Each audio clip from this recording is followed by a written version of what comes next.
धर्म मीमांसा में सबका स्वागत है।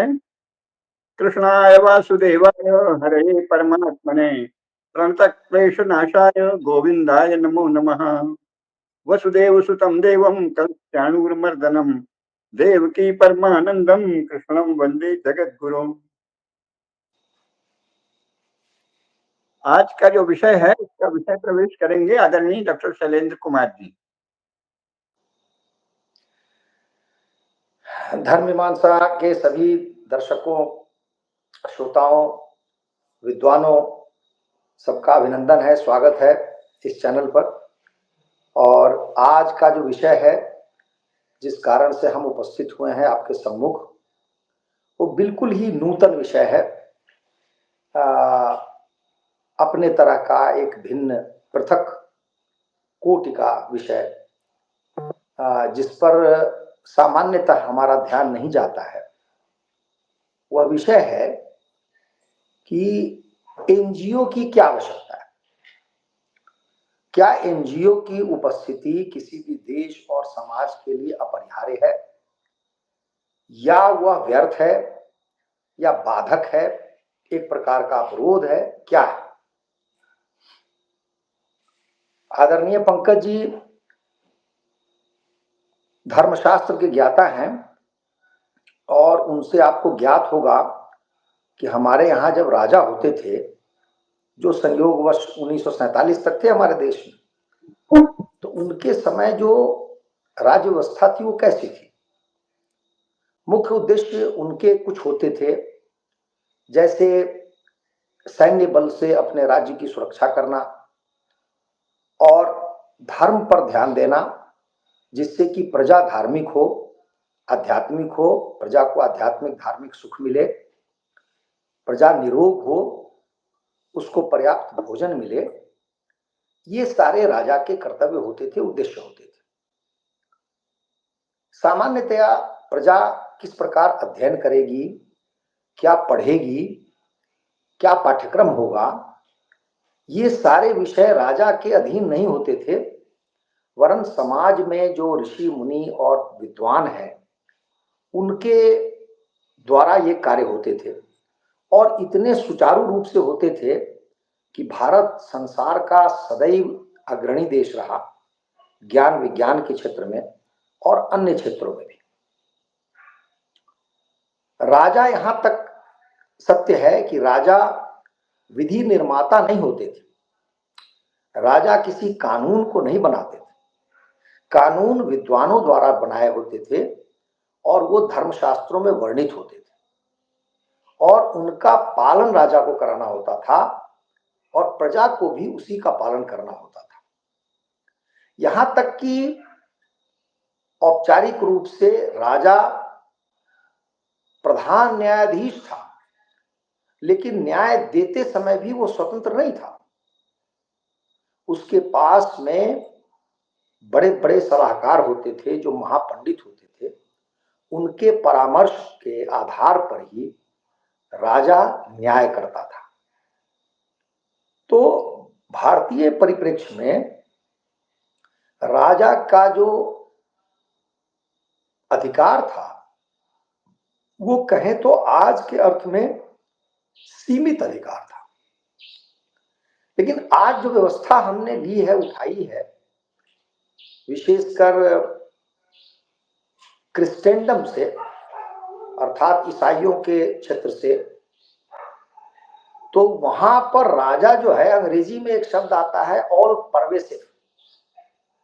समाज का ऐसा कोई क्षेत्र नहीं है जिसमें आज का की शासन व्यवस्था प्रवेश न करती हो, घुसती न हो, हस्तक्षेप न करती हो। और इसका सबसे प्रचंड उदाहरण यदि आपको देखना चाहिए तो आपको कम्युनिस्टों के राज में मिलेगा, जहां सब कुछ जो शासक वर्ग वही निर्धारित करता है। कौन क्या पढ़ेगा, किताब कौन लिखेगा, किताब कौन छापेगा, कौन क्या खाएगा, कौन किस विद्यालय में जाएगा, किस महाविद्यालय में जाएगा, कौन नौकरी करेगा, कौन नहीं नौकरी करेगा, कौन व्यापार करेगा, कौन उत्पादन करेगा। हर एक क्रियाविधि पर कम्युनिस्टों की पैनी नजर ही नहीं होती थी, बल्कि भरपूर नियंत्रण होता था। ऐसा नियंत्रण जो दमघोटू होता था, उबाऊ होता था। और यही कारण है कि कम्युनिस्ट शासकों का जो जुआ था वो लोगों ने अपने अपने कंधे से उठाकर फेंक दिया, क्योंकि ऐसा दमघोटू माहौल बनाना मनुष्यता के विरुद्ध है। तो उतना तो नहीं, लेकिन उसके समकक्ष ही जो शेष लोकतांत्रिक देश हैं उनकी भी क्रियाविधियां हैं। इनको कहा गया है लोक कल्याणकारी राज्य। अब इस कल्याण के नाम पर क्या क्या नहीं होता है, ऐसे ऐसे कार्य सरकार करती है जिसकी कल्पना हम 1947 से पहले नहीं कर सकते थे। तो फिर भी यदि 1 मिनट के लिए मान लें कि शासक जो है आज का वो सर्वशक्तिमान है, संप्रभु राष्ट्र में है, तो फिर हम ऐसा क्यों मानते हैं कि वह शासक कुछ अर्थों में, कुछ मायने में अक्षम है, उसकी क्षमता कम है और उसे एनजीओ की आवश्यकता है। पश्चिमी साहित्य को यदि आप देखें, सौभाग्य से मैंने उसका अध्ययन किया जब इंग्लैंड में मैं पढ़ता था और अन्यत्र मैं गया तो वहां पर कहा जाता है कि सरकार की जो क्षमता है वो यदि एक्स है तो आवश्यकता x+1 की है। अर्थात सरकार अपनी पूरी क्षमता का उपयोग कर भी ले तो अपने देश के प्रत्येक व्यक्ति के पास जो सुविधाएं हैं वो नहीं पहुंचा सकती, इसलिए उसको x+1 चाहिए। वो 1 का क्या है? वो एनजीओ है। तो इसको सरल भाषा में हम यह समझें कि सरकार जितना उसको करना चाहिए और जितना उसकी क्षमता है, जितनी, ये दोनों के बीच का जो फासला है, गैप है, उसी को कहते हैं गैप फिलिंग के लिए एनजीओ। नाम क्या है NGO? Non governmental organisation. Hindi में हम इसको कहते हैं असरकारी, गैर सरकारी संगठन। नाम से स्पष्ट है कि ये सरकारी नहीं है, लेकिन काम सरकार जैसा करती है। यदि ये सरकार जैसा काम नहीं करती तो कोई भी ट्रस्ट सोसाइटी कुछ हो सकती थी, उसको हम एनजीओ क्यों कहते? और ऐसे संगठन और ऐसी संस्थाओं के लिए किसी को कोई रोक नहीं है समाज में।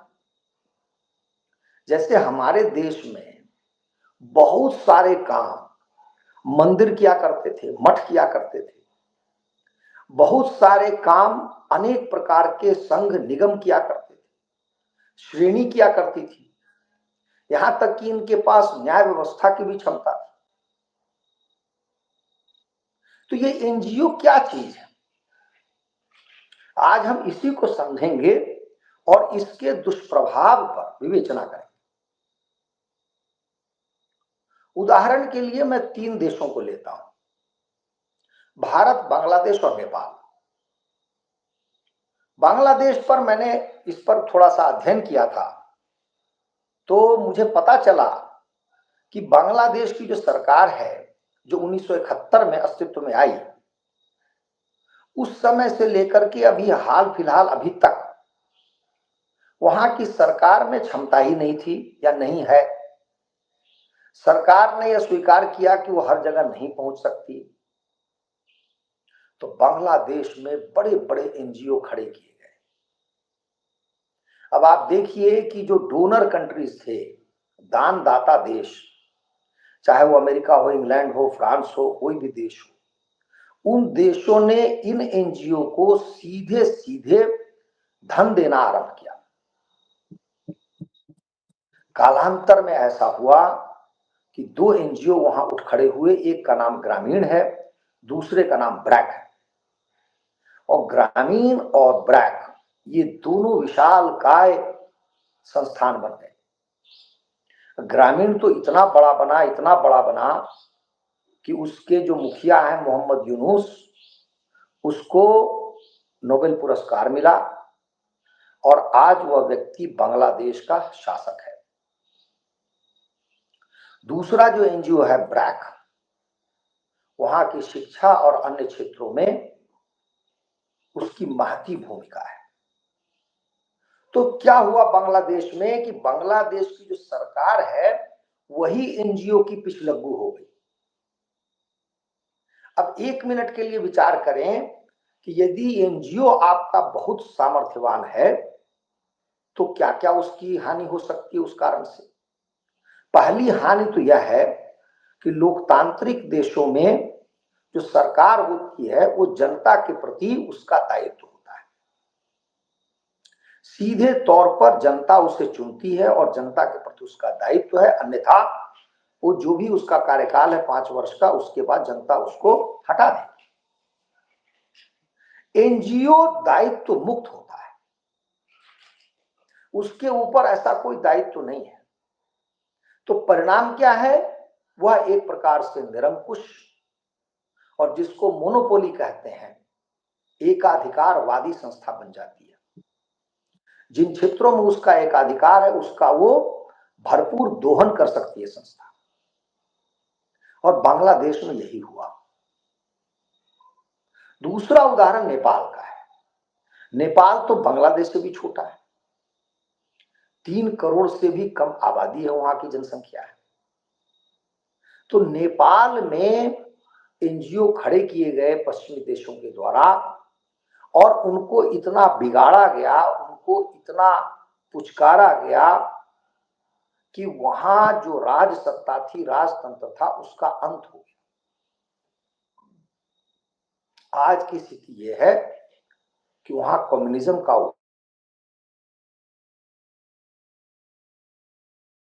और उस पार्टी ने वहां पर राज करना आरंभ किया। बहुत हिंसा हुई नेपाल।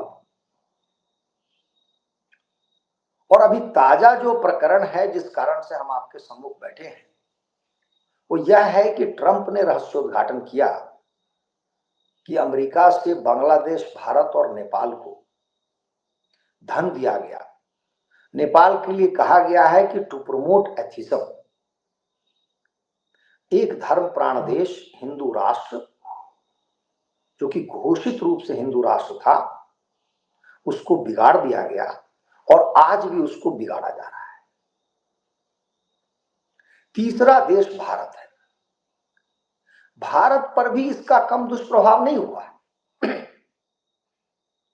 अब इसको समझने के लिए आप देखिए कि जितने मतांतरण का कार्य होता है, अर्थात हिंदुओं को ईसाई बनाया जाता है, इसके पीछे सारे के सारे एनजीओ होते हैं। इनको धन बाहर से मिलता है और भारत से भी मिलता है। बाहर से मिलने के लिए एफसीआरए बनाया गया। इस एफसीआरए को लेकर के गहन मनन चिंतन की आवश्यकता है, क्योंकि जब 144 करोड़ का देश खा पी सकता है, पर्याप्त संसाधन है, तो थोड़े से पैसे विदेश से क्यों आएंगे। फिर एक पूरा का पूरा विभाग उसके पीछे लगा रहेगा, उसकी जांच पड़ताल करे, क्या आवश्यकता है इसकी। एफसीआरए में संशोधन किए जाते हैं, उसमें कड़ाई से पालन करने का प्रावधान किया गया है वर्तमान सरकार के द्वारा। लेकिन मेरा कहना यह है कि एफसीआरए की आवश्यकता क्यों है। आप क्यों थोड़े से धन बाहर से लेना चाहते हैं। एक झटके में आप बंद क्यों नहीं कर देते। अब देखिए, एफसीआरए पहले नहीं था इस देश में, ऐसी कोई व्यवस्था ही नहीं थी कि एनजीओ को पैसा है। पैसा आना है तो सरकार को है, और ये मान लेना, यह मान्यता कि सरकार X+1 सरकार को चाहिए, तो मैं तो मानता हूं ऐसी सरकार को होने का कोई मतलब ही नहीं। जो सरकार सैद्धांतिक रूप से स्वीकार कर ले कि वो अक्षम है, उसके अंदर वो सामर्थ्य नहीं है कि वो अपनी जनता को सुविधा पहुंचा सकती है, फिर सरकार क्यों होगी। इसलिए इस पर गहन विवेचना की आवश्यकता है।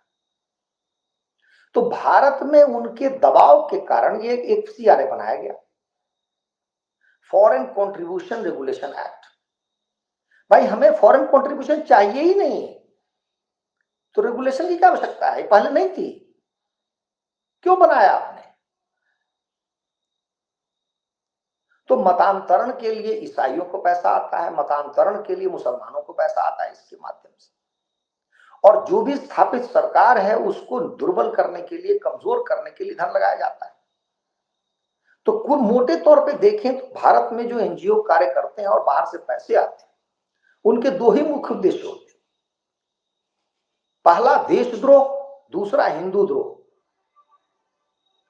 दोनों ही अर्थों में मेरा मानना है कि ये सारा एनजीओ समाज ही निरर्थक है, इस पर पूरी तरह से लगाम लगानी चाहिए। छूट तो सरकार को वहां देनी चाहिए जहां अति आवश्यक है। हमारा समाज अब इतना समर्थ हो गया है कि पूरे देश के छात्रों को पढ़ा सकता है, तो आप शिक्षा में छूट दीजिए ना। आज का जो विषय है उस पर आदरणीय डॉक्टर शैलेंद्र कुमार जी ने आधारभूत तथ्य बता दिए हैं।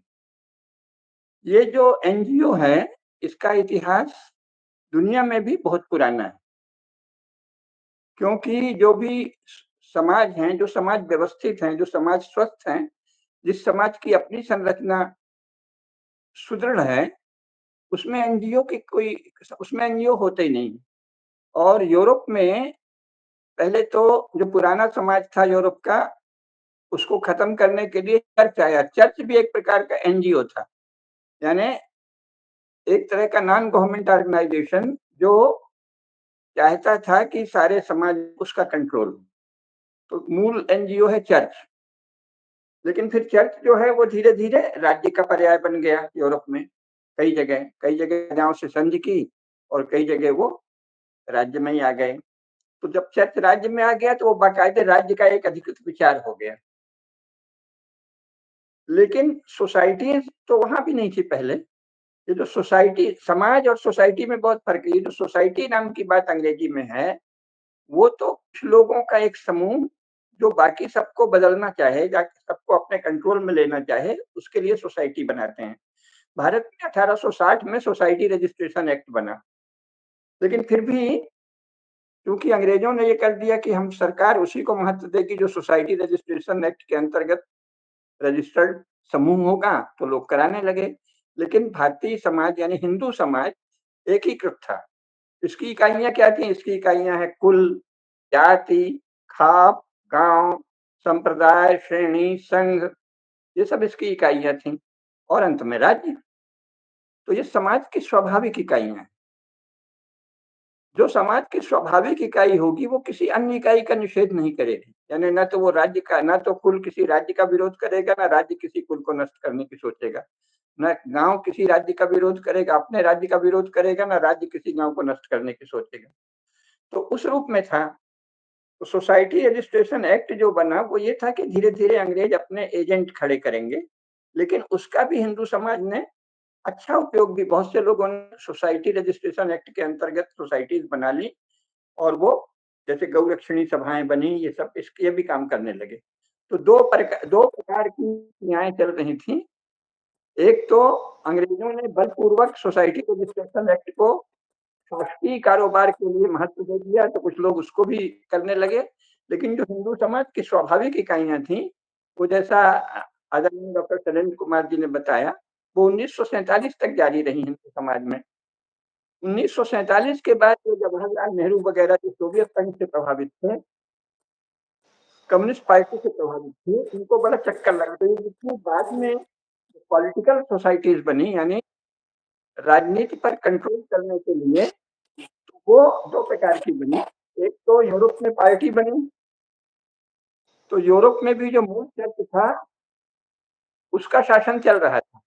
जैसे इंग्लैंड है, तो इंग्लैंड में प्रोटेस्टेंट चर्च ही शासन की नीति का आधार था। इसी तरह हर पश्चिमी यूरोपीय देश में कहीं कैथोलिक चर्च, कहीं प्रोटेस्टेंट चर्च, कहीं लुथेरियन चर्च, अलग-अलग हैं, कहीं कैल्विनिस्ट चर्च, ऐसे कोई न कोई एक चर्च।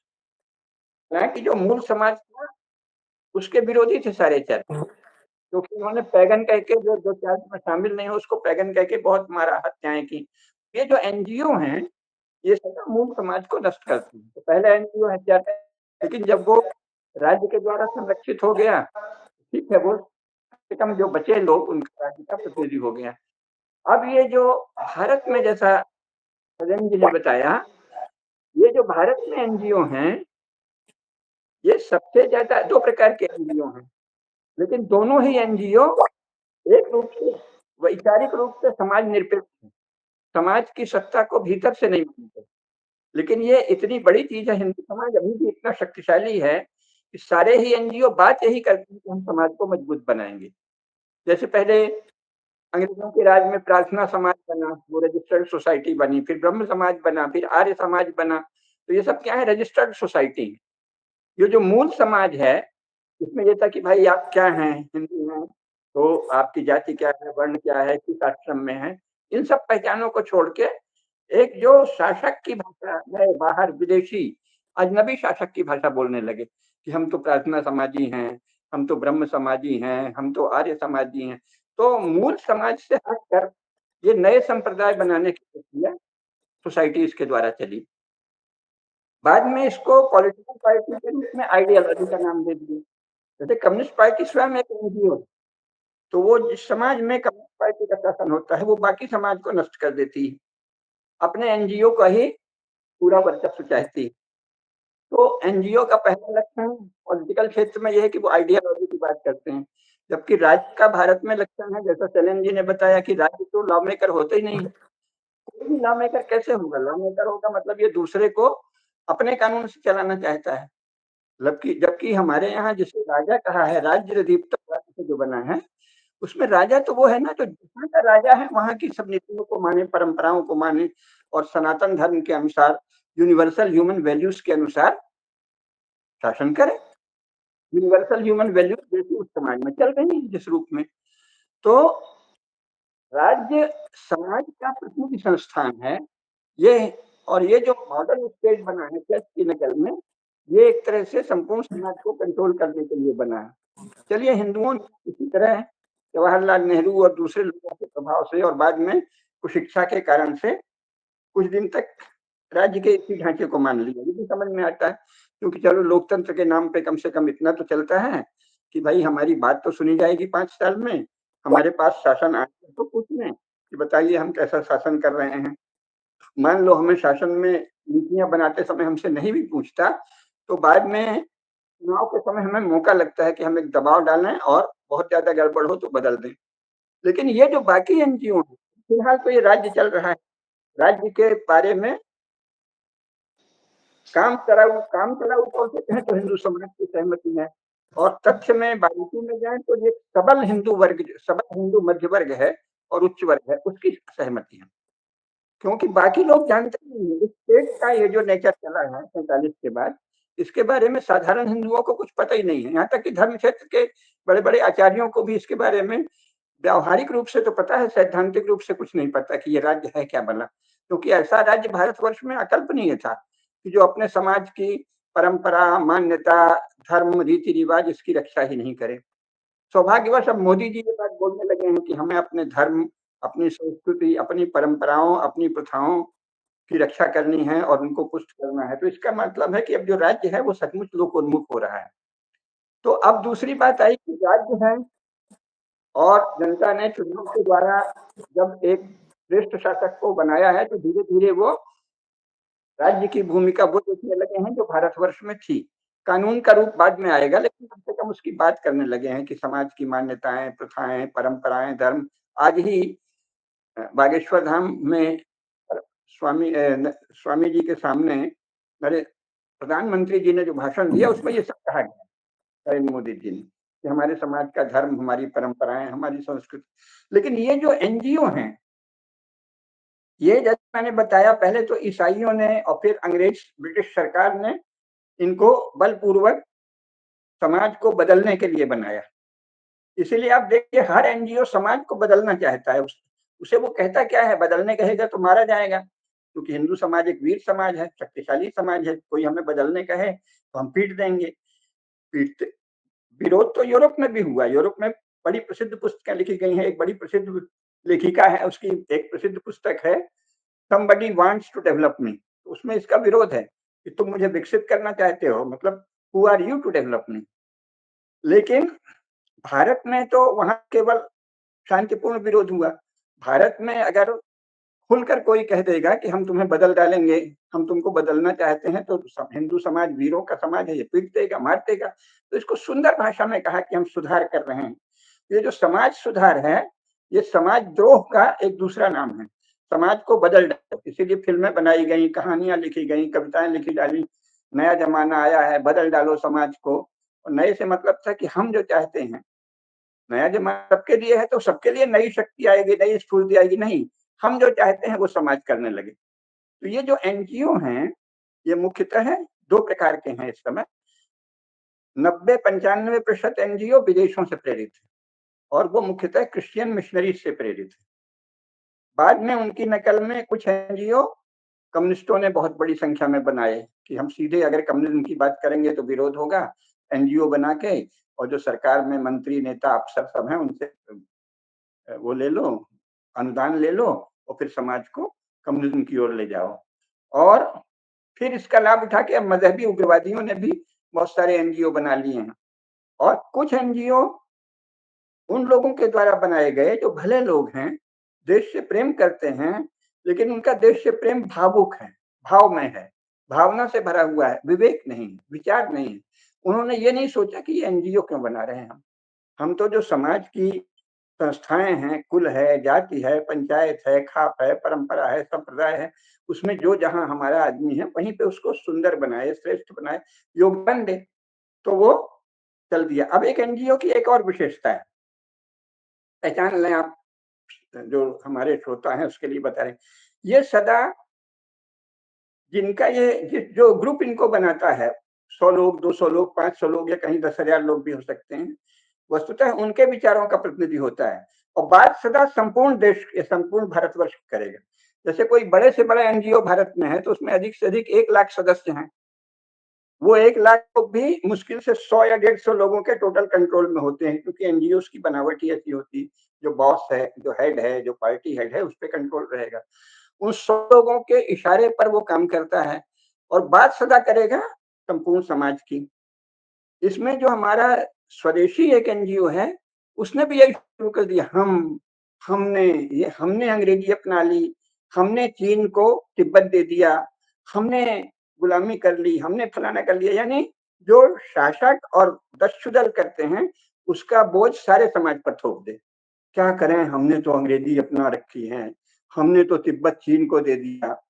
अरे भाई, तुम न शासन में थे, न समाज से तुम्हारा कोई खास रिश्ता है, तुमने कैसे किया? तो जो हम बोलते हैं, अपने मत को संपूर्ण समाज पर थोपने के लिए हम कहा जाता है, हम ऐसे हैं। तो ये हम शब्द का हमारे यहाँ पहले ऐसा, कोई भी स्वस्थ समाज होगा तो वो ये नहीं कहेगा, वो कहेगा भाई वहां के ब्राह्मणों ने ऐसा किया, क्षत्रियों ने ये किया, वैश्यों ने ये किया, देखो फलाने गांव के फलाने लोगों ने ये किया। सम्यक नाम देते हैं ना, कि काशी के पंडितों ने ये कहा है, हरिद्वार मथुरा के पंडितों ने ये कहा है, वहां के ठाकुरों ने ये कहा है, वैश्यों ने ये कहा है। सम्यक नाम देंगे, सही पहचान। हम कह के आप दूसरों को रद्द कर देते हैं। माने बात कह रहा है कोई एक जाति या एक समूह या एक विचारधारा का आदमी, और सारे देश पर उसको थोप रहा है, हमने ये कर दिया। तो एनजीओ की पहली पहचान ये है कि वो फॉल्स आइडेंटिटी, नकली पहचान को बढ़ाता है, थोड़े लोगों का प्रतिनिधि है और सारे समाज का। यानी भारत में जितने जो भारतीयता वाले एनजीओ हैं, वो अपने को 140 करोड़ का प्रतिनिधि बताते हैं, और जो विदेशों से प्रेरित एनजीओ हैं, वो तो सारे संसार का प्रतिनिधि बताते हैं। आजकल संसार में यही है, ये इस समय संसार की हवा है, संसार में ये हो रहा है।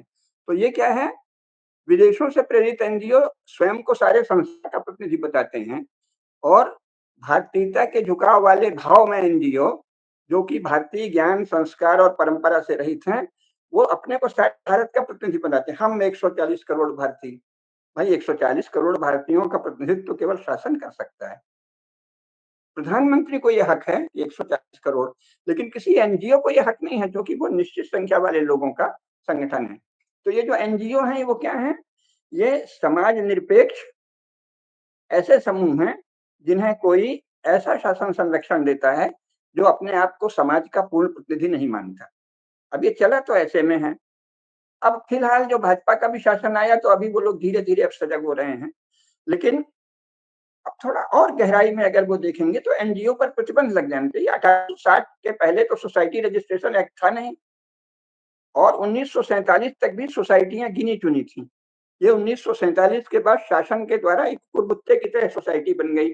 सोसाइटी क्या है? वस्तुतः सोसाइटी नाम से जो पंजीकृत संस्थाएं हैं, वो एंटी नेशनल, एंटी सोशल अथवा समाज निरपेक्ष, राष्ट्र निरपेक्ष 2 प्रकार के हैं। कुछ तो राष्ट्रद्रोही हैं, समाजद्रोही हैं और कुछ समाज से उदासीन अपनी ही बिरादरी में कि हमने फलाना विचार रखा है, राष्ट्र का, समाज का, हम समाज को श्रेष्ठ बनाना चाहते हैं और दूसरे लोग क्या घास बनाना चाहते हैं। यानी मनुष्य-मनुष्य में विभेद। हमारे संगठन में 1 लाख लोग हैं, हम इस समाज को, भारत को महान बनाएँगे और बाकी लोग भारत को नाश कर रहे हैं। तो वो संविधान विरोधी भी है क्योंकि संविधान कहता है कि हम सब भारत के लोगों ने इस शासन को बनाया है और चला रहे हैं। और ये लोग क्या दिखाते हैं? हम लोग, हमारा संगठन जिसमें 500, 200, 20, 25 लोग हैं अथवा 1 लाख लोग हैं, वो भारत को बनाएँगे, तुमको सिखाएँगे कैसे महान बनाना। तो ये क्या है? समाज निरपेक्ष, राष्ट्र निरपेक्ष, अगर बहुत अच्छे हैं तो समाज निरपेक्ष और राष्ट्र निरपेक्ष हैं और जो वास्तव में धूर्त हैं वो समाजद्रोही और राष्ट्रद्रोही हैं। इसलिए एनजीओ तत्काल नष्ट होने चाहिए। एनजीओ अवैध हैं और उनको अवैध अभी लॉ बना है उसके अंतर्गत हैं, लेकिन भारतीय मानदंडों में किसी एनजीओ की कोई आवश्यकता नहीं है। जो तथाकथित भारतीयता वाले भी एनजीओ हैं, उनका भी विलोप होना चाहिए। अरे भाई तुम अपनी जाति में, अपने संप्रदाय में अथवा जिस सेवा में हो, शासन में या समाज में, वो काम करो, उसको बढ़िया बनाओ। एनजीओ का क्या मतलब है? समाज और शासन के बीच एनजीओ का क्या काम है? ये तो एक अजनबी और विजातीय चीज है। इसलिए एनजीओ को समाप्त करने के विषय में गंभीरता से सोचना चाहिए।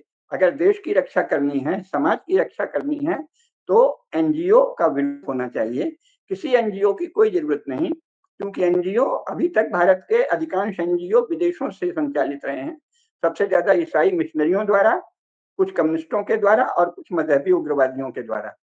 सनातन धर्म को तो किसी एनजीओ की आवश्यकता ही नहीं है। उसकी तो जाति है, कुल है, परिवार है, संप्रदाय है, पंचायत है, खाप है, बड़े बड़े अपने अपने साधना के, विद्या के केंद्र हैं, उनमें प्रवाह चल रहा है और वो बाकी सब जगह, चाहे सरकारी, चाहे गैर सरकारी, चाहे नौकरी, चाहे व्यापार, चाहे खेती, चाहे ये सब कर रहे हैं।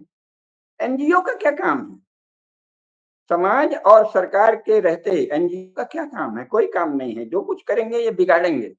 इसलिए एनजीओ को समाज को बाधित करने वाली एक विजातीय वस्तु, एक विजातीय संस्था माना जाना चाहिए और इसको समाप्त करना चाहिए। शैलेंद्र जी ने जो मूल बात कही थी वो बहुत अच्छा है, क्योंकि एनजीओ सदा या तो कुछ बहुत अच्छे हुए तो बड़े भावुक लेकिन झक्की लोगों की संस्था होती है कि वो सोचते हैं हम देश को महान बनाएंगे और उनकी महानता इस कीमत तक जाती है कि हमने तो भारत में अंग्रेजी चला रखी है, हमने तो तिब्बत चीन को दे रखा। जो जो पाप शासकों ने किया, जवाहरलाल ने किया, कांग्रेसियों ने किया, सबको हम कहते हैं। यानी भारत के निर्दोष, सच्चरित्र, सत्यनिष्ठ, धर्मनिष्ठ, सदाचारी लोगों को वो कांग्रेसियों या जो देशद्रोही लोग हैं उनके पाप का भागी बताते हैं। अरे भाई पहले सही कि ये कांग्रेसियों ने किया है, ये जवाहरलाल ने किया है, ये इंदिरा गांधी ने किया है, ये राजीव गांधी ने किया है। राजीव गांधी के बाद का नाम नहीं लेते क्योंकि अब तो वो बिल्कुल डिरेड लोगों के हाथ में नेतृत्व चला गया है, उनको तो क्या कहें। लेकिन उसमें भारत कैसे जिम्मेदार है? बिल्कुल जिम्मेदार नहीं। सम्यक बात करनी चाहिए, फलानी पार्टी, फलाना नेता, फलाना शासक। हमारे यहाँ पुराणों में देखिए इतिहास, तो राजाओं का वर्णन होता है। नंद वंश का राजा ऐसा था, उसने ये नाश किया, फिर ये फलाना राजा आया, उसने ये भला किया, तो महाराज मार्तंड वर्मा ने ये किया, राजेंद्र राज चोल ने ये किया, नाम लिया जाता है ना। ये तो नहीं कहे कि भारत ने ये किया। तो ये जो चला है, एनजीओ जो हैं वो भ्रम फैलाते हैं। जो बहुत अच्छे एनजीओ हैं वो भारत निरपेक्ष तो नहीं है, लेकिन वो विवेक निरपेक्ष है। उनमें कोई ज्ञान नहीं है भारतीय परंपरा का, इसलिए वो हिंदुत्व को नहीं जानकर एक नया हिंदुत्व करने की कोशिश करते हैं, एक नया सनातन धर्म के नाम पर अपना मतवाद चलाने की कोशिश करते हैं। और खैर वो तो फिर भी संभल जाएंगे क्योंकि वो भारतीयता की, हिंदुत्व की बात करते हैं, उन पे दबाव पड़ेगा। लेकिन बाकी एनजीओ तो सीधे सीधे भारत की हर बात की रिपोर्टिंग, चाहे वो शिक्षा के क्षेत्र में हो तो एक एक रिपोर्ट भेजेंगे वो, अमेरिका को, इंग्लैंड को, फ्रांस को, जर्मनी को। बहुत से एनजीओ हैं जो मेडिकल क्षेत्र में काम करते हैं, वो यहाँ की सारी जड़ी बूटियों की सूचना बेचते हैं। यहाँ के सारे अनाज, यहाँ के सारे गायों और बैलों और कृषि पशुओं की किस्में, सबकी सूचनाएं उनको देते हैं और ये गैर सरकारी रूप में देते हैं। इसके बदले में वहां से धन लेते हैं, धन लेकर फिर उनको और काम करते हैं। तो ये एक तरह से विदेशों की जासूसी और हिंदू समाज को खासकर बदल डालने के लिए एक तरह के कलपुर्जे हैं विदेशों के। तो इसलिए एनजीओ तो विलुप्त कर दिए जाने चाहिए। एनजीओ का क्या काम है? शासन और समाज के बीच एनजीओ का कोई काम नहीं। अब आगे शैलेंद्र जी बताएंगे कुछ। बहुत अच्छा आदरणीय पंकज जी ने बहुत सारी बातें कह दी और स्पष्ट कर दिया कि एनजीओ न केवल अनावश्यक है बल्कि व्यर्थ हैं और राष्ट्र विरोधी हैं, हिंदू विरोधी हैं, इसलिए इनका अंत किया जाना अति आवश्यक है। मैं केवल अंत में एक तथ्य रखना चाहता हूं दर्शकों के समक्ष, वो बड़ा रोचक तथ्य है। दिल्ली में अभी कुछ महीने पूर्व तक जो व्यक्ति मुख्यमंत्री के पद पर बैठा था, उसकी यात्रा भी आरंभ हुई एक एनजीओ के माध्यम से। उसका एनजीओ का नाम था परिवर्तन, और इसको अमेरिका से लेकर अन्य देशों के जो लोग हैं या वहां की सरकारें हैं, उन्होंने भरपूर धन दिया। और आप देखिए कि वह व्यक्ति अरविंद केजरीवाल कालांतर में ऐसे ऐसे देशद्रोह के कार्य किए, कुकृत्य किए, जिनके विषय में लगभग सबको ज्ञात है। उस व्यक्ति ने एक बार कहा कि पंजाब का या तो मैं मुख्यमंत्री बनूंगा या प्रधानमंत्री बनूंगा। उस व्यक्ति ने अमेरिका में जाकर खालिस्तानियों से भेंट की और उनसे धन लिया। पंजाब में जो अरविंद केजरीवाल की सरकार है, उसमें खालिस्तानियों का सबसे बड़ा हाथ है।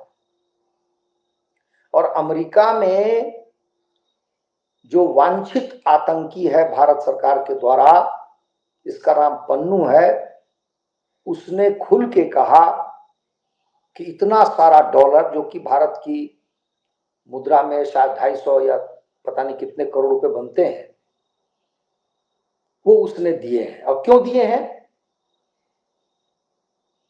तो दिल्ली में एक आतंकी घटना हुई थी बहुत बड़ी, जिसमें संभवतः 14-15 लोग मारे गए थे। और उस घटना में एक प्रसिद्ध व्यक्ति हैं बिट्टू, जिनके पैर उड़ गए बम ब्लास्ट में। और जिस व्यक्ति ने, जो मास्टरमाइंड था, उसका नाम है भुल्लर। वह भुल्लर जो है दिल्ली में तिहाड़ जेल में बंद है। कोर्ट ने यहां तक अनुशंसा की कि उसको फांसी की सजा होनी चाहिए। अरविंद केजरीवाल ने पन्नू से यह वादा किया कि वो भुल्लर को तिहाड़ जेल से मुक्त करवा देंगे, और इस सब के प्रमाण उपलब्ध हैं। केजरीवाल का दुस्साहस देखिए, जो संभवतः भारत में किसी मुख्यमंत्री ने नहीं किया होगा। दिल्ली के मुख्यमंत्री के रूप में उस व्यक्ति ने राष्ट्रपति को पत्र लिखा कि आप अपने विशेषाधिकार का उपयोग करते हुए भुल्लर को क्षमा दीजिए, क्षमादान दीजिए। तो ऐसा व्यक्ति एक एनजीओ की उपज है।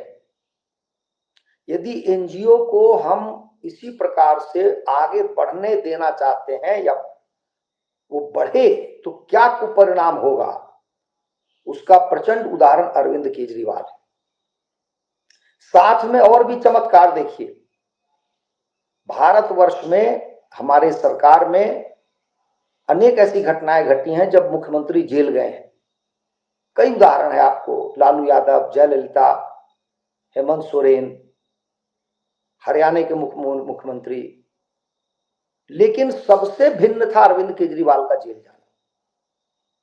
अरविंद केजरीवाल के जेल जाते ही जर्मनी की सरकार ने विरोध जताया, अमेरिका की सरकार ने विरोध जताया, और यहां तक कि संयुक्त राष्ट्र संघ ने भी टिप्पणी की। अब आप समझ सकते हैं कि वो एनजीओ किसने बनाया था, जिस एनजीओ का मुखिया यह व्यक्ति था, और यह व्यक्ति किसके पक्ष में था, किसकी ओर से था जब यह मुख्यमंत्री बना। और चीजों को समझिए, इस व्यक्ति ने उन्हीं राज्यों को चुना जो सीमावर्ती राज्य हैं। इसने अपनी सारी शक्ति झोंकी पंजाब, जिसकी सीमा पाकिस्तान से मिलती है, सारी शक्ति झोंकी गुजरात, जिसकी सीमा भी पाकिस्तान से मिलती है, सारी शक्ति झोंकी गोवा, जहां पर वैसे भी क्रिश्चियन बहुत हैं और वह भी सीमांत प्रदेश। ये भारत में ईसाइयों का बहुत पुराना खेल रहा है कि भारत की जो सीमावर्ती क्षेत्र हैं उनमें वो शक्तियां सक्रिय कर दो जो देशद्रोही शक्तियां। भारत के मानचित्र पर ध्यान दें तो कश्मीर, पंजाब, पूर्वोत्तर का क्षेत्र और नीचे दक्षिण भारत में पूरे का पूरा जो तटीय क्षेत्र है, वहां आपको ईसाइयों की बहुतायत मिल जाएगी। और इसी का अनुसरण अरविंद केजरीवाल ने किया। ये तो ईश्वरीय कृपा कहिए कि दैवीय शक्ति का चमत्कार कहिए कि वो व्यक्ति दिल्ली में हार गया है और संभवतः आने वाले समय में पंजाब से भी हार जाएगा। और भारतवर्ष में 1947 के बाद बहुत ऐसी पार्टियां बनी जो थोड़े समय तक तो चमकती रही और बाद में ऐसी गई तिरोहित हो गई, कहां विलीन हो गई कि केवल इतिहास के पन्नों में ही उनको देखा समझा जा सकता है। लेकिन सांस्थानिक रूप से, सैद्धांतिक रूप से जो विवेकशील प्राणी हैं, जो बौद्धिक हैं, जो देश और समाज के लिए सोचते हैं, उनका क्या विचार होना चाहिए? तो मेरी दृष्टि में उनका वही विचार होना चाहिए जो आदरणीय पंकज जी ने हमारे और आपके सम्मुख रखा है कि एनजीओ पर तत्काल प्रभाव से रोक लगा देनी चाहिए और ये जो FCRA है इसको समाप्त कर देना चाहिए। इतना बड़ा देश है, हमें किसी देश से कोई धन नहीं चाहिए, और यदि धन चाहिए तो वो एक सरकार दूसरे सरकार को देना, क्यों किसी व्यक्ति विशेष को धन आए, इसकी कोई आवश्यकता नहीं। एक प्रकरण मुझे याद है कि जब पोखरण में परमाणु विस्फोट होना था तो उस समय के प्रधानमंत्री आदरणीय वाजपेयी जी ने या उनकी सरकार ने एक गणना करवाई थी। गणना यह थी कि यदि कल्पना कीजिए विदेश से आने वाले की सहयोग राशि यदि बंद हो जाए तो भारत पर क्या प्रभाव पड़ेगा। हिसाब जोड़ा गया, देखा गया, ज्ञात हुआ कि यह धनराशि बहुत छोटी है, क्योंकि भारत की अर्थव्यवस्था इतनी बड़ी है, इतनी बड़ी है कि यदि संसार भी दम लगा दे तो हमारे GDP का 1-2% हिस्सा भी कोई नहीं दे सकता है। तो वाजपेयी जी गदगद हो गए, प्रसन्न हो गए, कहा कि इतनी छोटी राशि है। और ये तो आंतरिक बात है, मैं इस विषय में नहीं जानता, लेकिन उस राशि का पता चलते ही उन्होंने हरी झंडी दिखाई और पोखरण विस्फोट हो गया। संसार चिल्लाता रहा, चीखता रहा, लेकिन वाजपेयी जी पर कोई प्रभाव नहीं पड़ा और भारत ने बहुत बड़ी छलांग लगा दी। भारत ने दुनिया को दिखा दिया कि वो वह कर सकता है जिसकी क्षमता उसके पास है और संसार की कोई शक्ति उसको रोक नहीं सकती। तो इस प्रकार से जो धन आता है वह राशि ऐसी नहीं है कि हमारा आपका जीवन प्रभावित हो, हम तो जानते भी नहीं है। तो एक छोटी सी धनराशि के लिए हमारा देश क्यों ऐसे चौराहे पर खड़ा रहे और उस सूची में हमारा नाम रहे कि हमें भी कुछ धन मिलता है। वस्तुस्थिति यह है कि भारत आज कम से कम 30, 35, 40, 50 देशों को दान देता है, पैसे देता है, और यह इतना खुल के करता है भारत कि भारत अपने बजट में प्रावधान करता है। तो भारत आज संपन्नता की ओर बढ़ रहा है, इसके पास पैसे का अभाव नहीं है, और यदि हो भी तो संसार में कोई ऐसा देश नहीं है जो भारत के अभाव की पूर्ति कर सके।